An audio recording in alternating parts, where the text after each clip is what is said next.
Please be seated.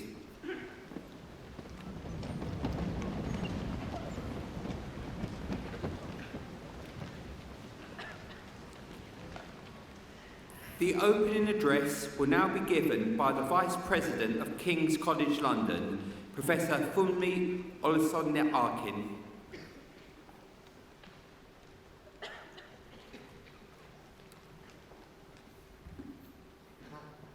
Good afternoon. It's my pleasure to welcome our graduates, your families, friends, and supporters to this wonderful graduation ceremony for King's College London. Graduation is always a remarkable moment.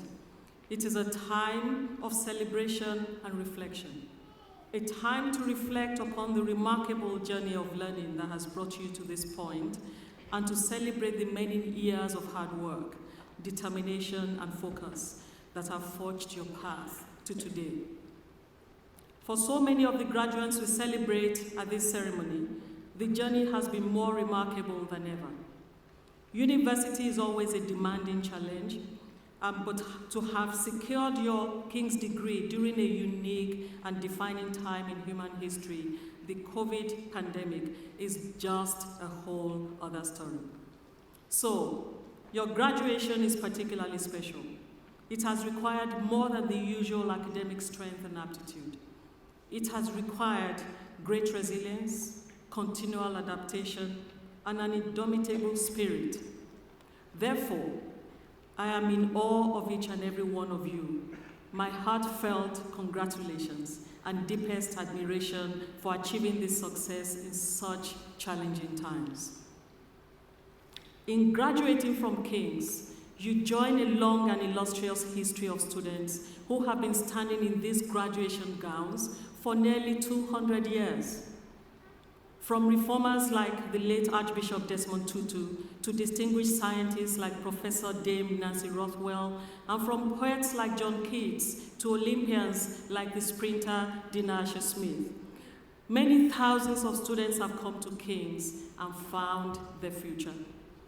And today, you join that long and inspiring list. And since our foundation, what has defined and distinguished King's is the ethos of knowledge with purpose. The belief that we can use our expertise as a force for good and make the world a better place. You're now a part of this great ethos. Within the School of Academic Psychiatry, King's is working with partners across London on a project co-designed and co-delivered with students to explore mental health interventions for first-generation university students. Another new study from the school and the European Brain Council has found substantial and concerning gaps in the level of care being provided to people with depression, making a series of recommendations that the authors hope would deliver a better quality of care to those in need. In this spirit of collaboration, we were delighted to announce major new partnerships with two of the capital's foremost cultural institutions, spearheaded by our Faculty of Arts and Humanities.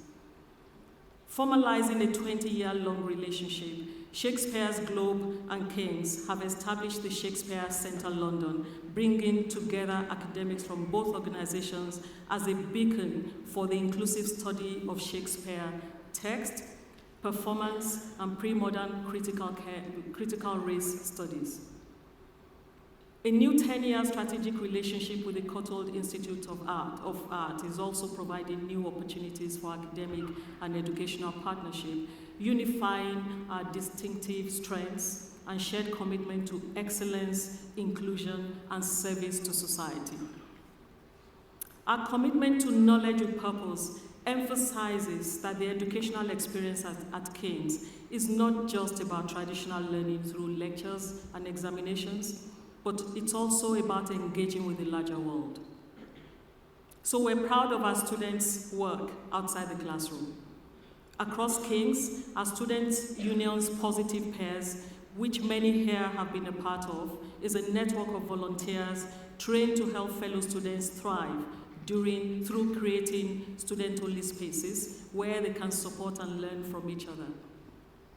And in our Faculty of Arts and Humanities, One of the first manifestations of our partnership with the Courtauld is Stories of Strand Aldwych, which many of you have seen transform in great ways in the last few months. It's an engagement and outreach project that has seen undergraduate and postgraduate students from both institutions investigate and creatively present accounts of the history of the Strand. The project marks the completion of Strand Aldwych, which has been transformed, as I said earlier, from a busy traffic thoroughfare into a new green and tranquil urban park at the heart of central London campus. All of this underlines that our task is not just to give you a degree. Our job is to help you find your purpose and your passion, to help you to form those friendships that will last a lifetime, and to help you explore the world beyond academia, whether that's getting involved in KCLSU societies, starting your own entrepreneurial journey through the Entrepreneurship Institute, volunteering with local authorities and local charities through King's Volunteering, or finding your leadership potential through our Civic Leadership Academy. Now, graduation isn't the end of your relationship with us.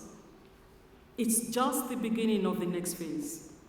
As you graduate from King's, I'm delighted to welcome you to our global community of more than 235,000 alumni across 195 countries in this world.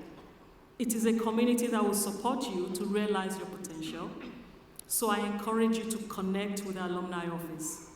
Our Forever King's Edge program has tailored opportunities to support you in your career and professional development. I do hope that you will make the most of it so that we can provide you with all the help and support that you need as you transition from King's. Let me end by wishing you every success, howsoever you wish to realize your potential. It is graduates like you who are our hope for a more equitable and sustainable world for us all. And the King's community looks forward with great pride and eager anticipation to the accomplishment of your future. My warmest wishes and sincerest congratulations to you, your families, friends, and loved ones. And my special thanks to all those who have supported you on your journey of graduation. Thank you.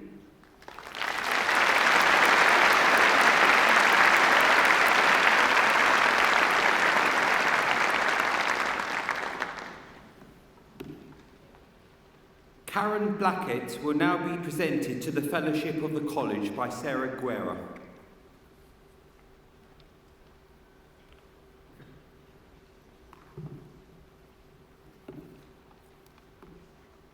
I'm here to present Karen Blackett, OBE. Throughout her career, Karen Blackett has been passionate about championing diversity of thought and celebrating difference in order to create dynamic, high-performing workplaces. Her focus has been to create inclusive work cultures where talent from any background can grow and thrive. She firmly believes that by fostering an inclusive culture where diversity of thought is encouraged, the pitfalls of groupthink can be avoided, and in contrast, fuel creativity. Karen worked in a range of media performance accounts at CIA Media Network in 1993, then joining Zenith Media in 1995, working on the prestigious BT account. She was headhunted by the Media Business Group in 1999 and was appointed to the board of directors of Mediacom, becoming marketing director in 2003, chief operations officer in 2008, and working with priority international markets, then to CEO of the UK office in 2011, where she ran over 1.3 billion pounds of media billings and led over 1,200 people in 5 UK locations. In 2016, she became chair of Mediacom UK and Ireland, UK country manager for WPP in 2018, and was named WPP UK president in 2022. Throughout her time in various roles, Karen has been a force to be recognised with, in promoting and achieving diversity, inclusion and equality of opportunity in the workplace. To name a few, At Mediacom, she launched an apprenticeship scheme for 18 to 24-year-olds that was the first government-approved scheme for any media agency in the UK and leads to an MVQ in marketing and communications. She championed a Women's Returners to Work programme with the organisation Successful Mums, focused on helping everyone reach their true potential and ensuring the next generation of leaders are empathetic, intuitive, successful, and most importantly, happy. In 2015, she was appointed as one of 4 external advisors to help diversify the civil service. From 2019 to 2022, she served as a non-executive director of the UK Cabinet Office. In 2021, she became one of the founding trustees of the new national charity focused exclusively on dismantling systemic racism across a spectrum of issues affecting black communities in the UK. The Black Equity Organisation was with founding trustees including David Lammy MP, Dame Vivian Hunt and Kwame Kwai-Armah, Artistic Director at the Young Vic. In June 2022, Karen became non-executive director of the top FTSE company Diageo. And she gets results. During her tenure as CEO of Mediacom, for example, the ethnic diversity rose from 11% to 19%, and women in senior management roles increased to 44%. King's is not the first to recognise her outstanding work. She is the recipient of many honours, including 2003 and 2005, voted by Management Today as one of the 35 most powerful women under 35 in the UK. 2013, in Marketing, Women in Marketing, Outstanding Contribution to Marketing Award. 2014, a finalist in the Verve Clicquot Businesswoman of the Year Awards. An OBE in the 2014 Birthday Honours for Services to Media and Communications. She is featured 5 times in the Power List of Britain's 100 most influential black people. In November 2015, Karen topped the Power List, coming in at number 1, being the first businesswoman to do so. 2015, she was on Radio 4's Women's Hour Power List of top 10 influencers. In 2016, she was named one of the top 10 inspirational women for Marie Claire's Women at the Top Awards and one of 20 women to watch in Europe. 2017, she was voted Leader Most Admired by Campaign magazine. She has received honorary degrees from the University of Portsmouth and the Henley Business School, University of Reading. 2022, Karen received an Outstanding Contribution Award from the Power List. Karen is an experienced speaker both within her industry sector and wider. She has spoken at the House of Commons, Black Women Mean Business event, at the Voice of Women event as part of the organisation's Women as Agents of Social Change programme, Management Today, Inspiring Women Conference, Mumsnet Workfest, AANA Reset Conference in Sydney, Australia, has given a TEDx talk and was a panellist for the Guardian Changing Media Conference, whilst also guest editing the publication. We are delighted that she has agreed to join the King's community as an honorary fellow. She is truly an inspiration of today's graduates, our future leaders. Thank you.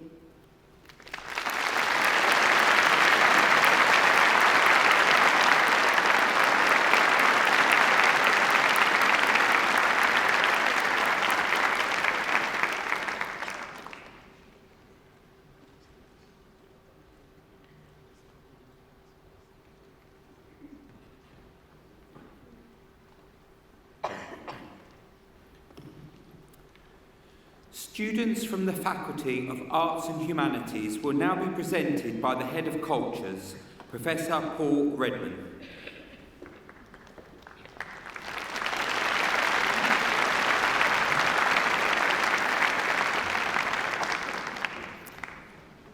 It is my honour to present the following students. Doctor of Philosophy in English Language and Literature for a thesis entitled Toward a Parentological Reading of Voodoo, Haiti, Spirited Corporealities and Afro-Diasporic Imaginaries, Lena Stephanie Tyne.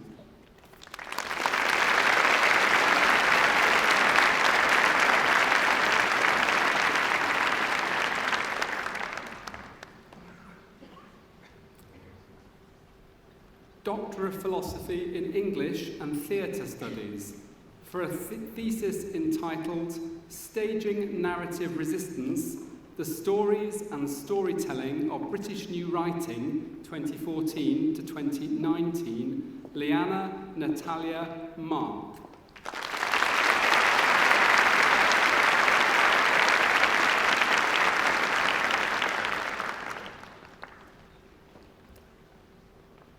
Doctor of Philosophy in French Literature for a thesis entitled The Body in Parts, Rethinking Agency in Samuel Beckett's Theatre, Corinna Justine Guthrie.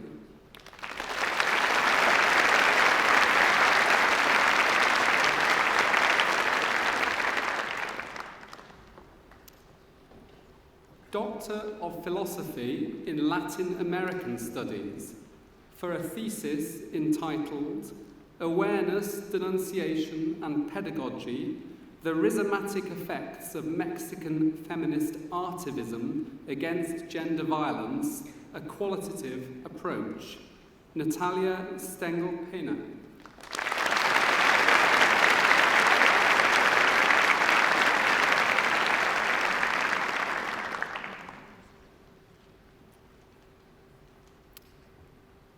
Master of Arts in Contemporary Literature, Culture and Theatre, Zara Ali.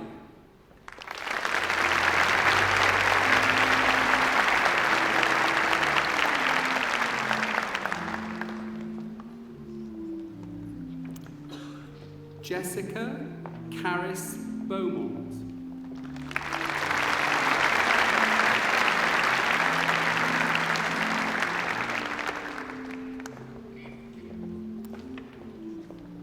Ellen Rose Dennis.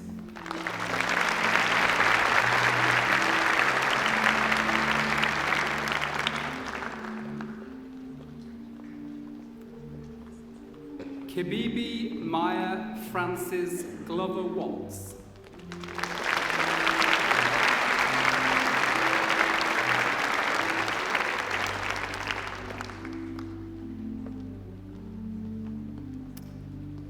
Kate Karpinski.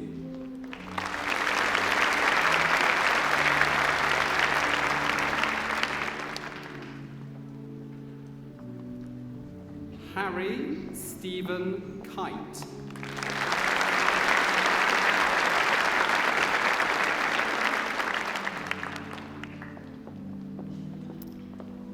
Elizaveta Loginova.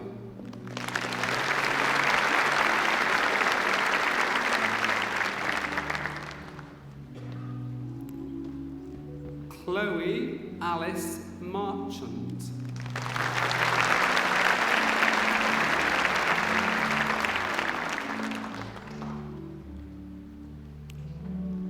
Henry Mason.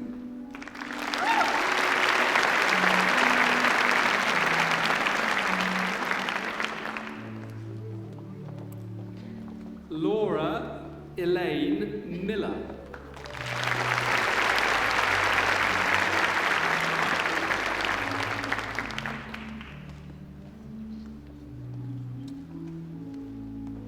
Nicholas Oliver Ten Shuang Rakowski.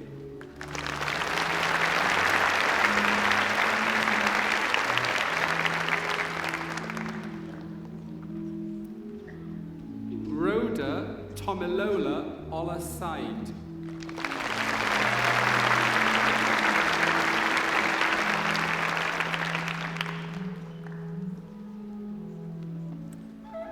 Swada Singh.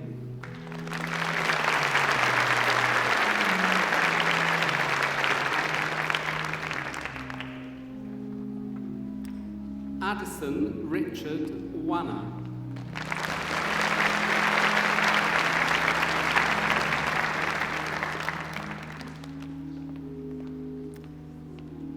Master of Arts in Critical Theory, Katie Ann Jones.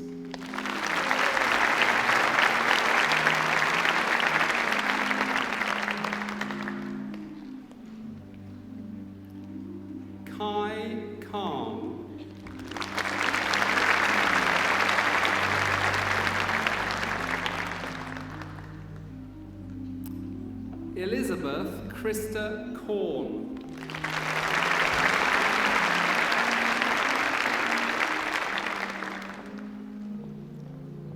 William Lamb.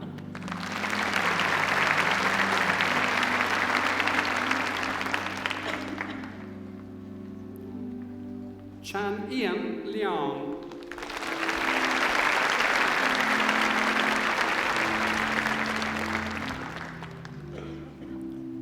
Claude Edmund Hyde Lynch.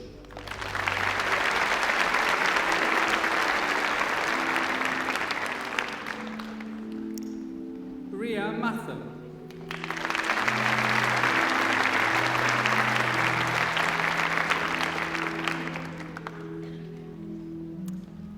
Olivia Daisy Pinfold.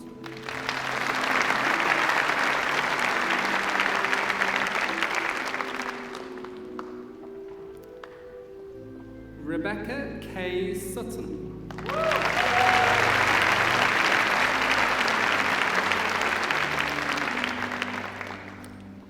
Master of Arts in Early Modern English Literature, Text and Transmission, Madeline Ayala Birnbaum.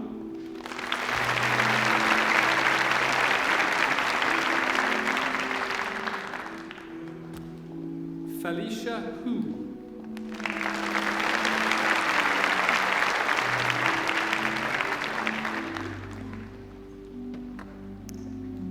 Emily Louise Kelly.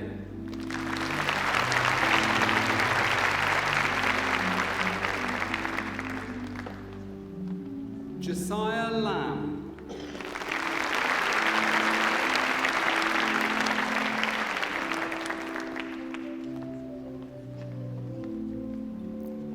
Shreya Arti Manohar.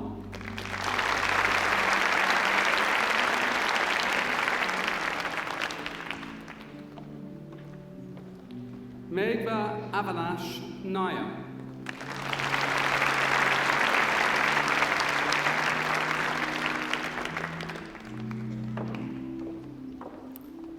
George Patrick Nabaldian.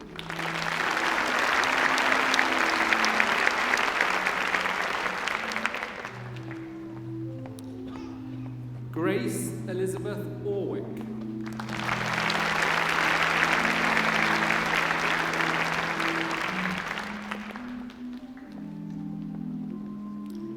Ellen Sophie Werner.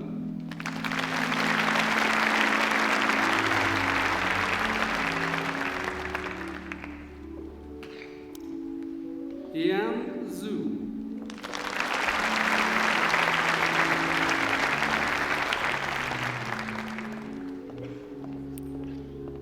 Master of Arts in 18th Century Studies, Rory Thomas Bathgate.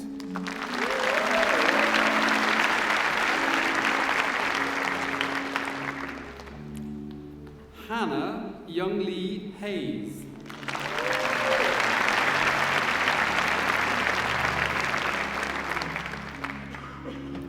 Yusra Khan.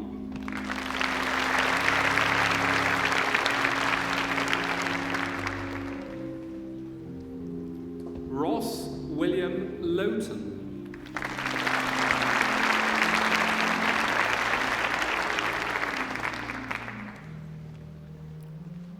Isabella Mann.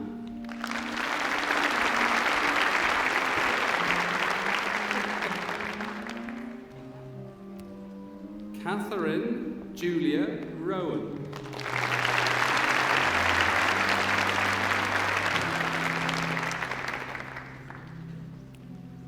Isabel Vinuesa.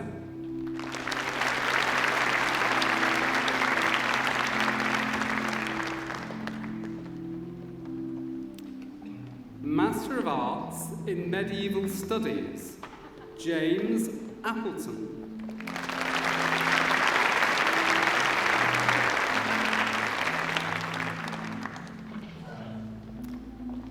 Charlotte Cordelia Catherine Bowyer.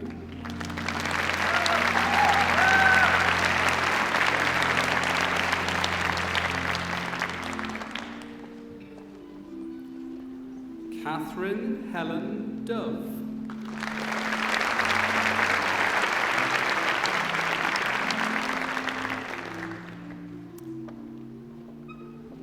Elizabeth Ann Fretty.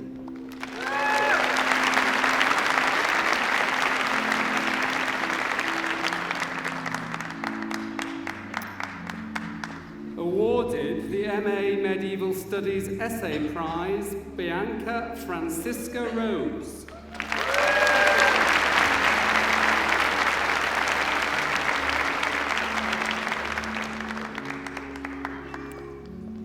Master of Arts in Modern Languages, Literature and Culture, French and Spanish, Portuguese and Latin American Studies, Gabriella Laura Sambuzetti.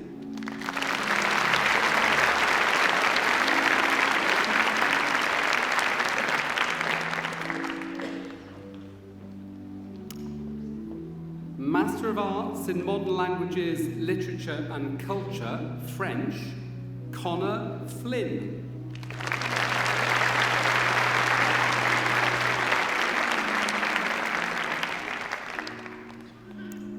Marion Elizabeth Mitchell.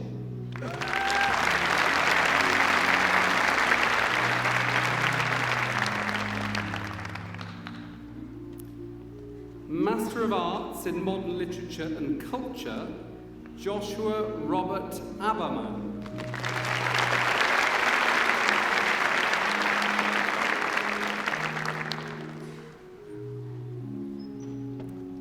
Sarah Arnold.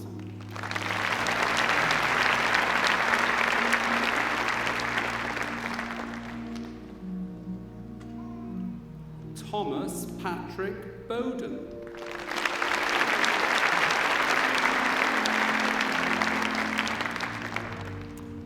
Jamie Elsie Broadus.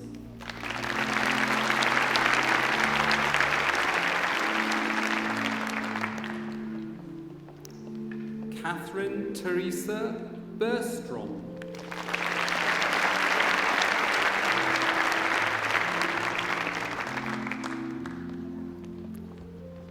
Flora Cantacuzino Levy.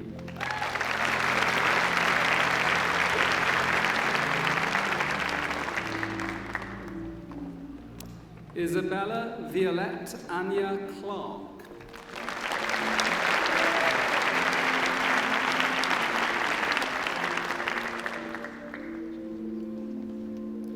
Eleni Anne Grace de Polas.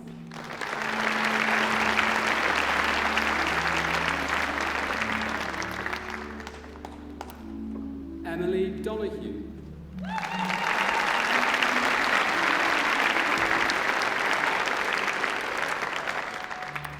Radhika Gupta.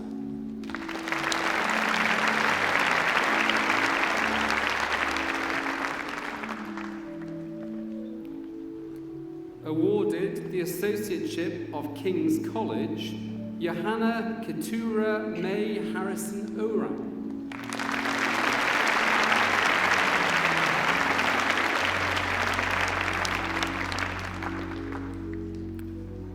Georgia Horsell.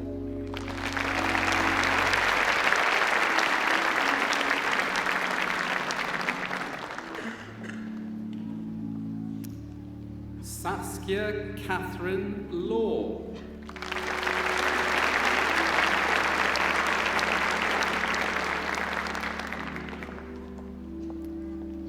Catherine Ann Lithgow.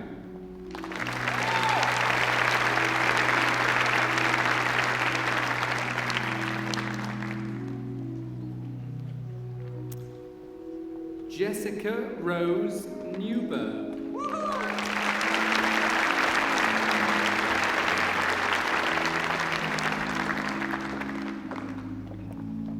Edward George Oldfield.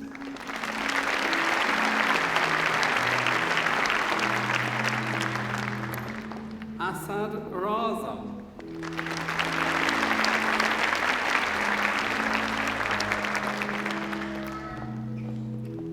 Gabriel Rumney.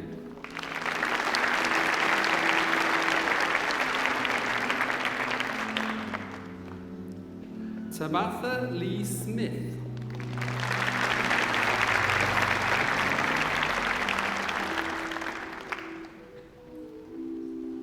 Catherine Waite.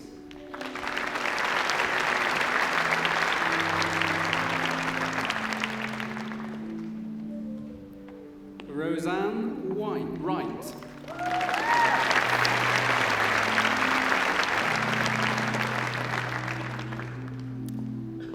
Master of Arts in Shakespeare Studies, Rebecca Adusei.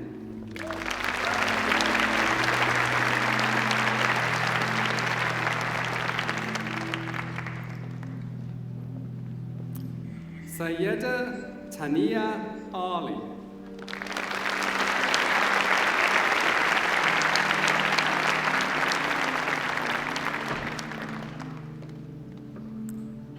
Hannah Arno.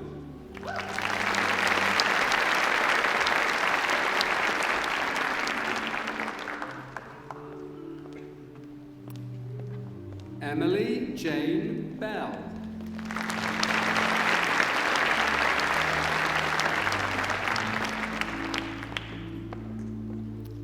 Charlotte Emily Bull.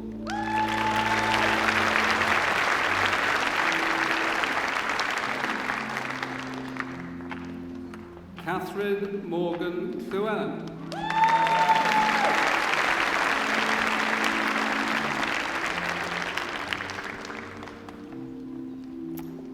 Lindsay Mingus.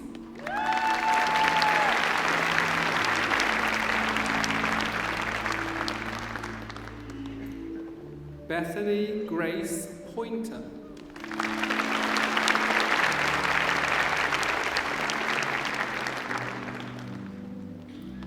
Jake Elliott Ricks.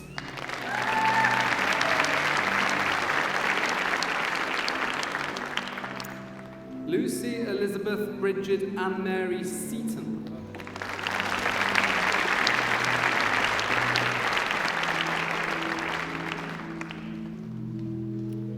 Chloe Jane Stanfield.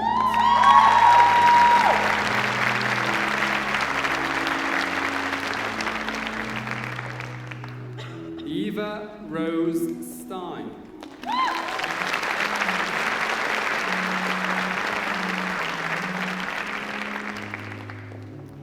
Marco Takamoto.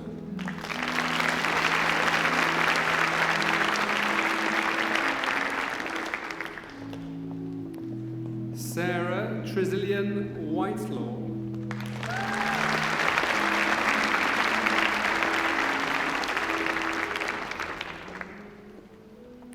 Bridget Martha Wickett.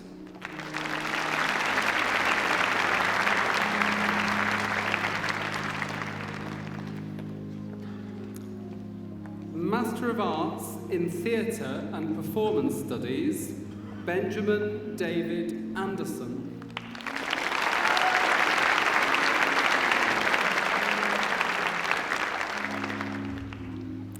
Sydney Eleanor Cole Beach.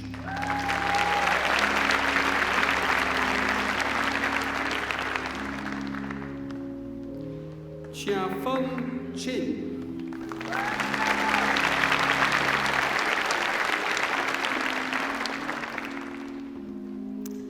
Sophie Louise Kenyon.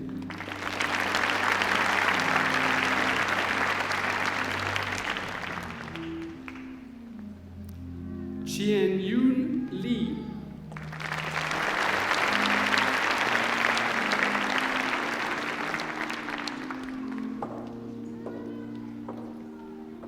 Jennifer Claire Pavitt.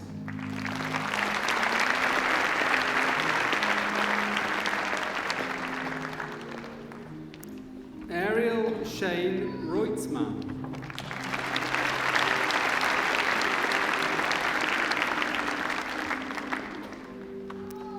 Rebecca Emily Short.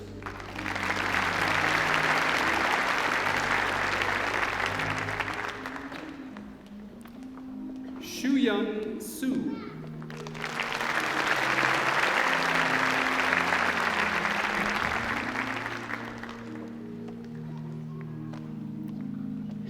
Yen Swen.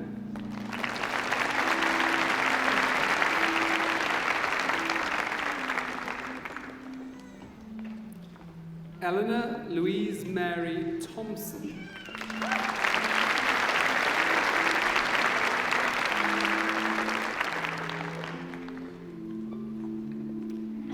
Gerger Wong.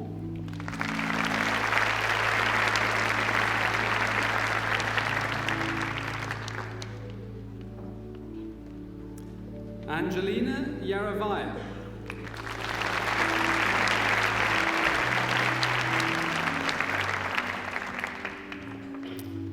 Postgraduate Certificate in Contemporary Literature, Culture and Theory, Jessica Louise Rostrea.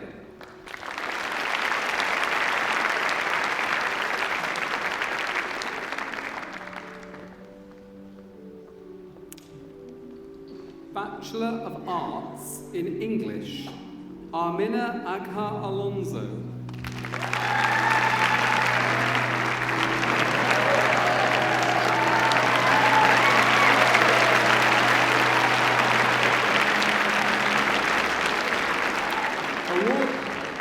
Awarded the Associateship of King's College, Halima Ahmed.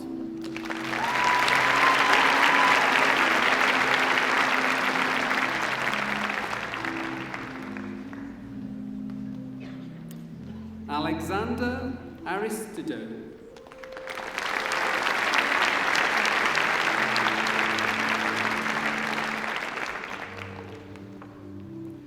Adiba Borsha.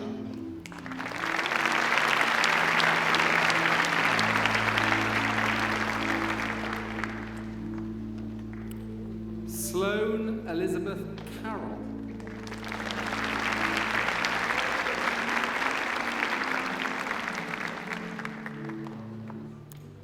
Sylvia Puwai Chan.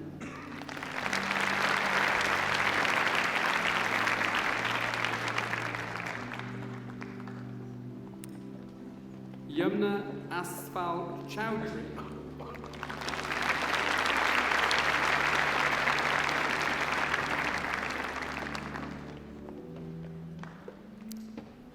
Awarded the Associateship of King's College, Yat Chung Chow.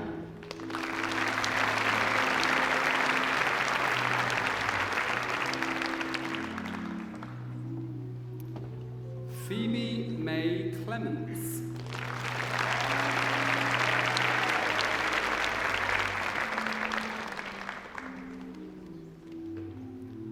Afra Feitabitara.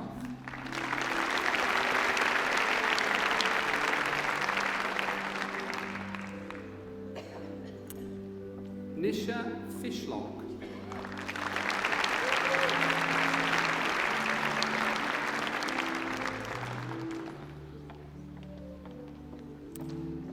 Felix Richard Iles.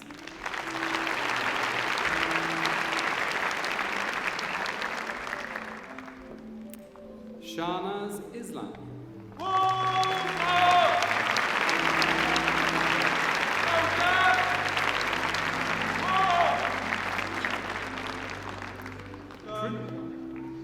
Priya Jobanputra.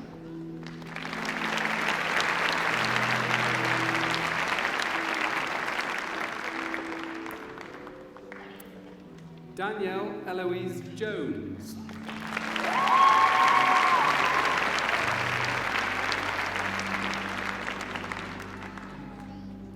Herman Lau.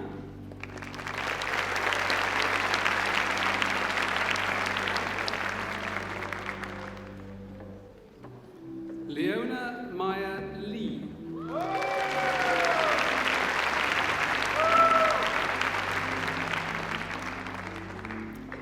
Maimuna May.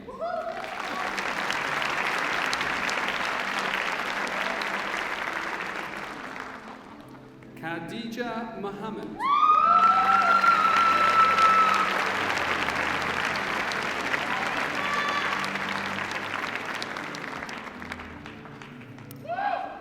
Wissam Nahi.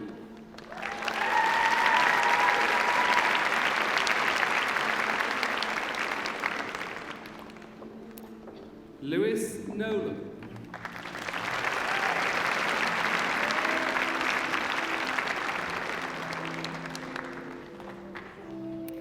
Abalaji Rashid Oshan.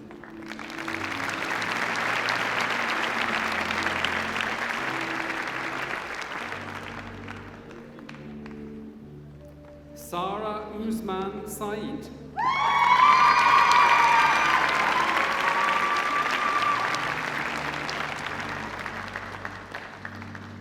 Lazia Saleh.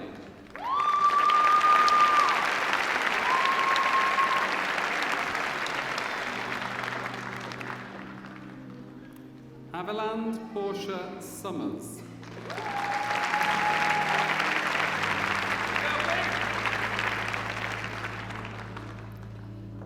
Lucy Sutton.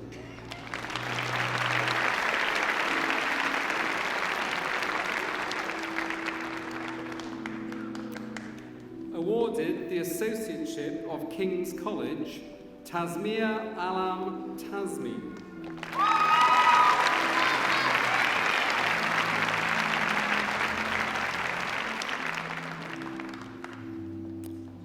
Zarin Tasnim.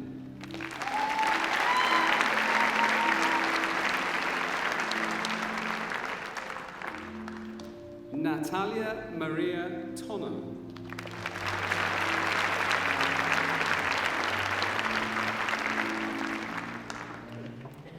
Awarded the Associateship of King's College, Rihanna Williams.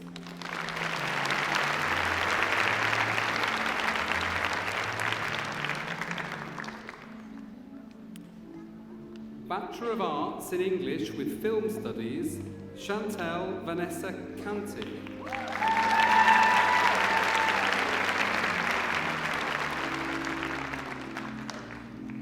Aditi Rajnanthani.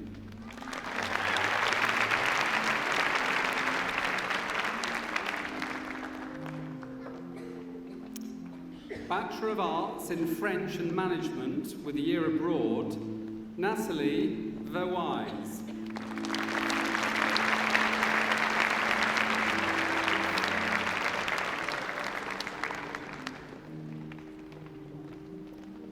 Bachelor of Arts in French and Philosophy with a year abroad, Saffron Brown Davis.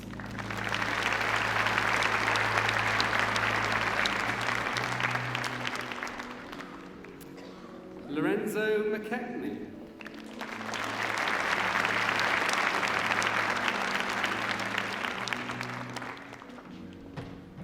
Bachelor of Arts in French and Spanish with a year abroad, Bethany May Taylor.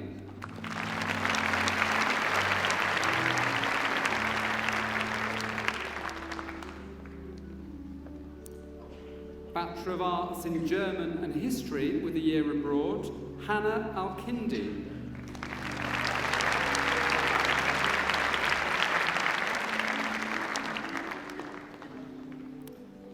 Bachelor of Arts in German and Management, Akib Hossein.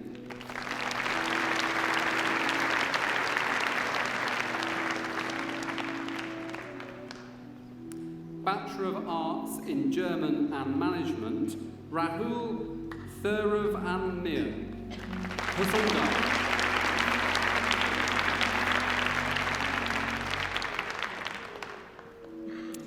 Bachelor of Arts in German and Management with a year abroad, Xiaohang Ma.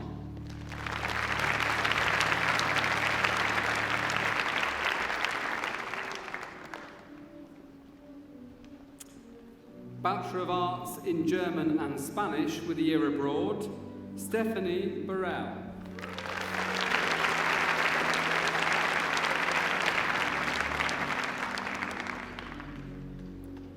Bachelor of Arts in Spanish and Management, Sofia Francisca Correa.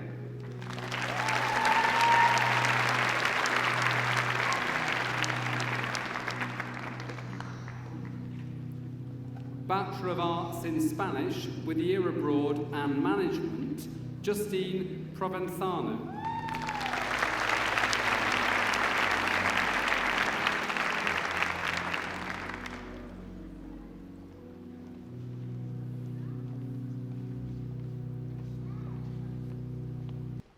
Sarah Osman Said, Vice President of the Students' Union, will now respond on behalf of the graduates.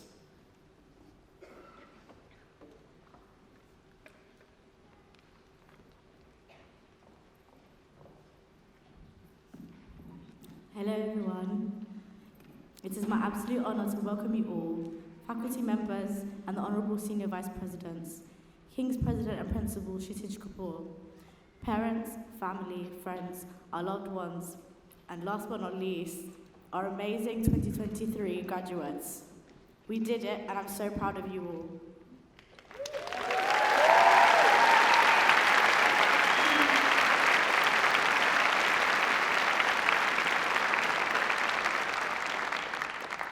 My name is Sarah Osman Said, and as of July 2022, I have been your Vice President Education for Arts and Sciences at our very own King's College London Students' Union. So, very conveniently, I've actually been very ill for the past week, and I had a really bad cough, and I was crossing my fingers and toes that I would get better enough to deliver the speech without sounding like a croaking frog. But alas, I'll go forward anyway, so please bear with me and my not so nice voice. Before I get into my inspirational spiel, I would like to preface this speech by saying Bismillah. I stand here today as a proud black Somali Muslim woman and as elected officer of students at this university. On this day that you and I attend end a significant era of our lives, and some of us put a bookend to our life and education as a whole, I want to make sure we all remember our roots. Our identities today are made up of the stories and sacrifices of the people who walked before we were even a thought. My personal identity is inherently tied to the journey of my family. They came to this country from Hargeisa, Somaliland as refugees in the 1990s and settled in southeast London. I was born and raised there ever since and come from a working class single parent home. As the oldest in my family, it is my job to not only protect and care for my two younger siblings, but also to fulfill the legacy of my grandmother and show them and my family that travelling into the unknown and building a life in it was worthwhile.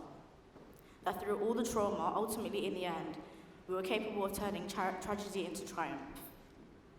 As I grew up into an adult-ish, I made sure everyone knew whose daughter I was. Thanks to my mother, we didn't lack anything in life. We had the happiest childhood filled with cornettos on summer days, library visits, matching clothes with my sister, walks to the local ruins, and after-school trips to the park, where I somehow always scraped my knee or got some variation of an injury.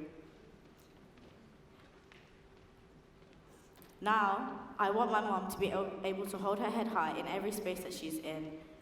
I know that I can guarantee my dedication, my good deeds, all of my accomplishments, respect, and making sure that her children know that they love you with all their hearts.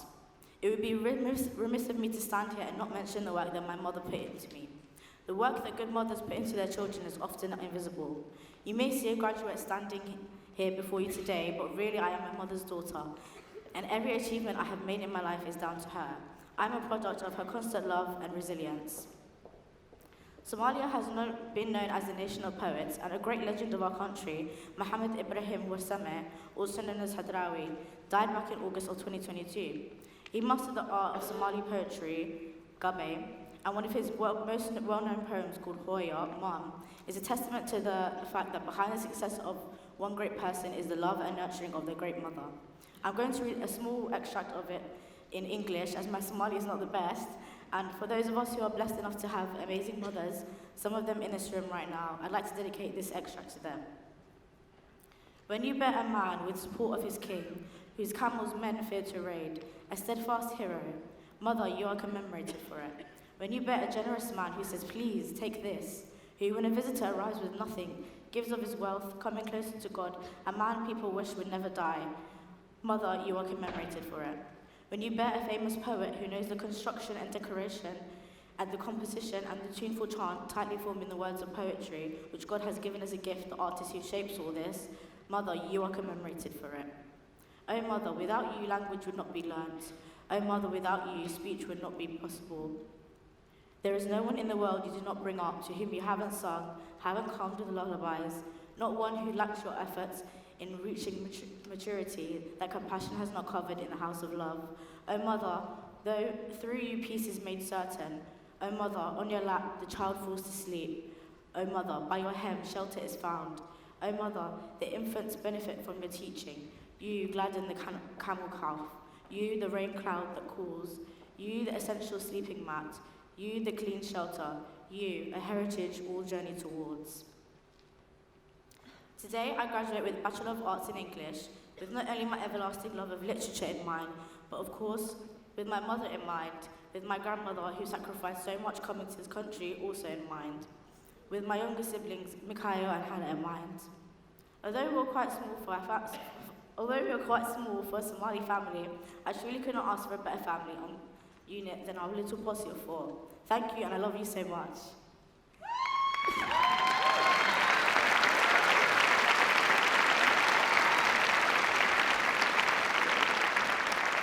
And I also want to mention that my little brother Mikhail really wanted me to give him a shout out, so Mikhail, hi. And now enough about me. I want to reach out a hand and celebrate us, the graduates of 2023, or the would-be graduates of 2022. I was supposed to graduate last year. To the students of the IOPPN and the Arts and Humanities faculties, don't ever underestimate how big of an achievement this is. To quote Jane Austen, it is a truth universally acknowledged that a single student in possession of a good education has definitely pulled an all-nighter. We've all left things to the last minute. We've all had to sit through an entire year of online study, and that was not fun. Yes, I know you fell asleep in that seminar when your camera was turned off. We've all done it. But I feel as if you are all my brothers and sisters, and we paced through these challenging years of study together. And we started university back in 2019, and some of us even before. Let's just say it was a very different time. Freshers Week was so good, but after that it kind of went all downhill. But I'm sure you know that. But I say all this to say that university is supposed to be a very liminal, shifty, coming-of-age time. We're supposed to be scared. We're supposed to be facing our fears of doing a public speech head-on like there's nothing wrong and we're not completely dying inside. We're supposed to tentatively raise a hand in a lecture or seminar and make the groundbreaking point that Freud was actually a weirdo. And yes, we're all doing that, and our childhood and adolescence is ending, and our parents want us to move out and get married, and we're getting our first taste of adult life, and keeping friends for life, and a real job. But we're doing all this, and we're changing in a world that's also rapidly changing, where there are fresh headlines of news every day because there's always something going on somewhere. The world we're walking out into today as we graduate is definitely not the same world we naively pranced our way into 3 or 4 years back. But, and I say this with a big but, not that one, I think we can do it. I honestly think we can take this on. I look at you, all of you, smart, strong, capable, bringing with creativity and energy and a sense of justice, and I'm truly proud to be among you all as a peer. Looking into the future, I believe that every individual in this room has the capacity to create change, to be something bigger than themselves. Do not let imposter syndrome eat away at you. Do not be afraid to go for what you want, and don't underestimate your ability. You are needed and you belong. I know the graduate world may seem like a scary place, and you may feel like you are heading towards a period of uncertainty, and this is okay. There will be times that you may feel like everyone is making progress in their lives while you're not, and that's also okay. No one has their life mapped out. Remember to always have compassion for yourself and bide your time. Your opportunity will come when it's meant to. Now that you have graduated, you are now an alumni. Today's award is a landmark in both your personal and professional development and a stepping stone to your future success. We all have different memories of King's and our great time at university, and this is mainly for Strand people. Sitting in the Virginia Woolf common room, panicking over the reading you didn't do, hearing the sounds of the choir from the chapel while walking through the King's building, trying to get a seat in a packed lecture hall with everyone staring at you, waking up late from studying all night, getting to seminars late from studying all night, getting a coffee at the shack, eating a burger in the vault, pretending you attended Hogwarts by posting pictures of the Moon online. It is a very pretty building.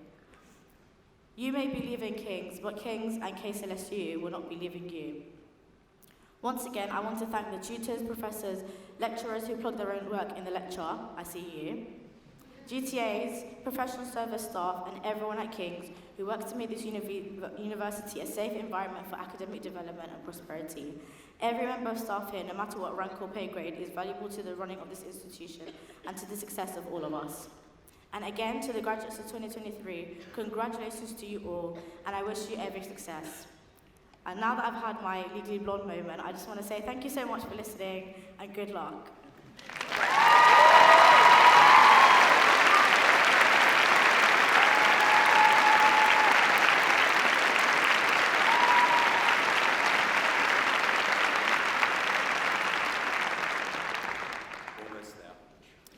The closing address will now be given by Professor Sir Simon Wesley on behalf of the Chair of the King's College London Council.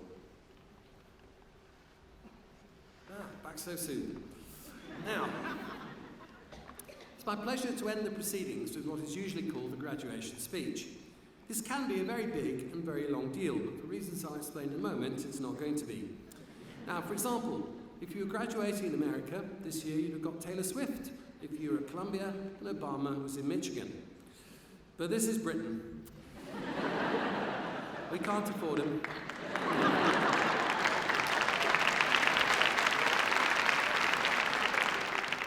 We can't even afford one of the contestants from Love Island. We did have a go. So you get me instead. I come for free. But I have a problem. I'm going to have to, as we say in psychiatry, share with you. Because the next part of my speech, as I was just looking at just now, is remarkably familiar. And that's because it's not my speech. It's a speech you've already heard from the Vice Principal. And we managed to mix them up. So I've had to scribble it all out, okay? And so where are we now? Well, you don't know what's coming next, but I'll give you a secret now, neither do I. We're on a journey together, aren't we? So I've been scribbling along, and the truth be told, I actually don't really like much reading speeches that have sometimes been written by others. It's very important that you have to do that, but I do fortunately try and put something of myself in it, not as much as we just heard on a mobile phone. I wish I had your mobile phone, by the way. Can you bring it back? So I don't really like doing reading speeches, and I absolutely detest PowerPoint. So if there's one thing you take away from this, stop PowerPoint now before you get addicted to it. Like every other bloody student we produced. It's the work of the devil. But if you do kind of, when you do a speech without the notes, you do have to practice. So I have been, unfortunately, doing a bit of that, and I always do it on my bike. So this weekend, I was going around the Elephant and Castle, practicing bits of the speech, the bits that survived, and as I came off the bend, a cyclist came round, overtook me, turned around and said, "That last joke wasn't very funny." So I've dropped it, because I think I get a better laugh telling that than I would telling the joke, which actually wasn't very funny. Now then, we've done the COVID bit, so you know how brilliantly you all did to get through COVID. Well done, tough that was. We've done quite a lot of our greatest graduates. The Vice Principal has already mentioned probably our most favourite, Archbishop Desmond Tutu, whose legacy indeed the world knows and respects. However, she didn't mention that he's, I'm quite certain, our only graduate who has created a new piece of rhyming slang. Now, in university life now, a Desmond is what you now call the degree that back in my day we used to call a tutu. That is immortality. And another person to mention, hasn't come up, a quick mention of the late Dame Vivian Westwood, one of our fellows. She died over Christmas, and we send her family our respects. Now, you've all heard of Sir Christopher Wren. Now, he's not one of ours, but he did rebuild St Clement Danes, which is it's about 100 metres beyond King's. He also, of course, built, St Paul's Cathedral, and inside it is his epitaph. If you seek his monument, look around. What about Dame Vivian? Well, we could say about her, if you seek her monument, just look at yourselves now, because she designed all the gowns we wear today. We miss her. Now, we weren't founded just to add to the gaiety of nations with wonderful graduation gowns and new rhyming slang, no. Now, I know already that what has defined and distinguished King's is that ethos of knowledge and purpose, the belief that we can use our expertise as a force for good and make the world a better place. And of course, you are now part of this. And I know that I'm supposed to tell you as well how much we hope you achieve those goals you set yourself. You continue with your passions, that you reach your full potential. But I also know that that isn't going to happen, at least not quite like that. You know that life is not all going to be like that. It's going to be difficult. There will be bad times. It will be ups and downs. It's not going to be plain sailing.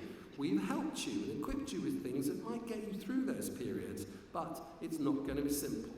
And I'm not talking about the bigger picture here. The planet is heating up, the NHS is slowing down, war has returned to our doorsteps. I'm talking about your individual lives. You will encounter adversity. Many of you already have, and I don't just mean COVID.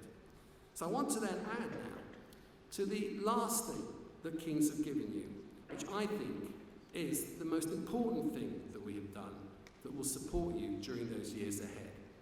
Now, most people deal with adversity by turning to what we at the IOPN call your social networks, or normal people in the rest of the hall call your friends, families and colleagues.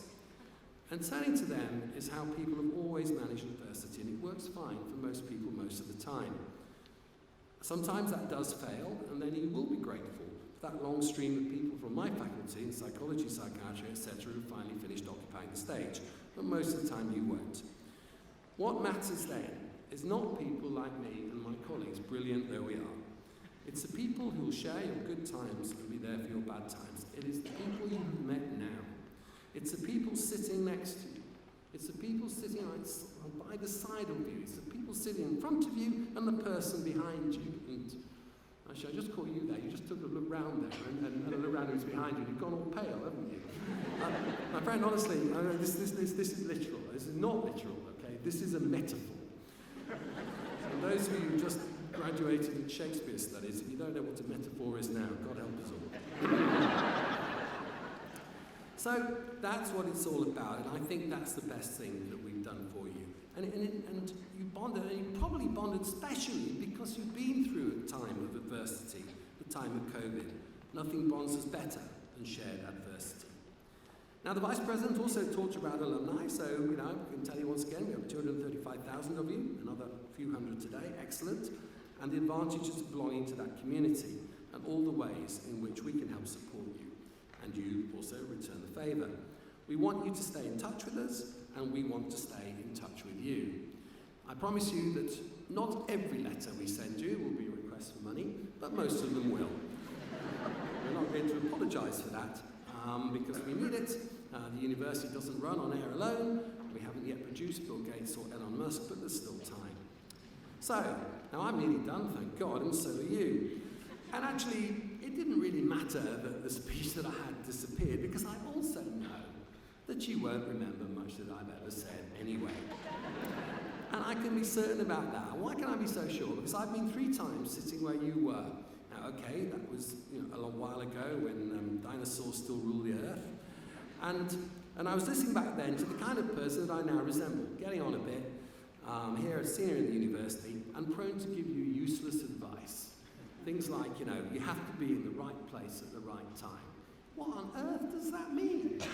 How on earth do you know? So I tried very hard not to give advice at all. But I'm also confident that you won't remember much that I've said today, because it's not that just I can't remember what was said then, all those years ago. I couldn't even remember it back then the next morning, and neither will you. I've just done a straw poll. No one I know can remember what was said at their graduation speech 24 hours later. Because, like you now, my main goal then was to get on with celebrating as quickly as I could, and so should you. But do, however, before you do that, spare a thought for your parents, supporters, families, etc. there with you today.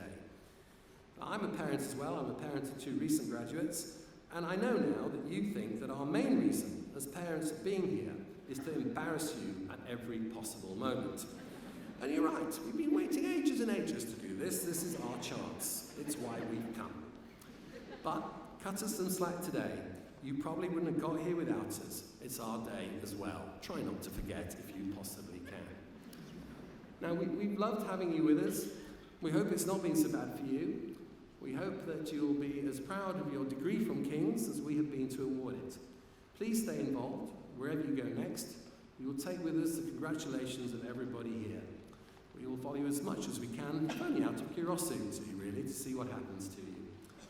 I wish you all the best for the future and look forward to the accomplishments that you will bring us. Only to sort out some of the mess that my generation has left you, really. But, as I say, your relationship with Kings doesn't end here, far from it. Fortunately, my speech does. Goodbye, good luck.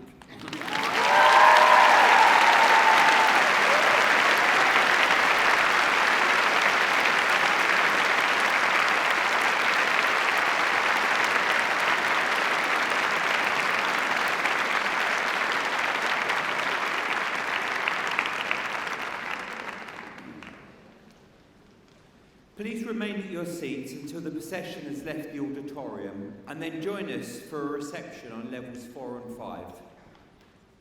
To acknowledge the royal foundation of the college and in honour of His Majesty the King, we will now play the national anthem.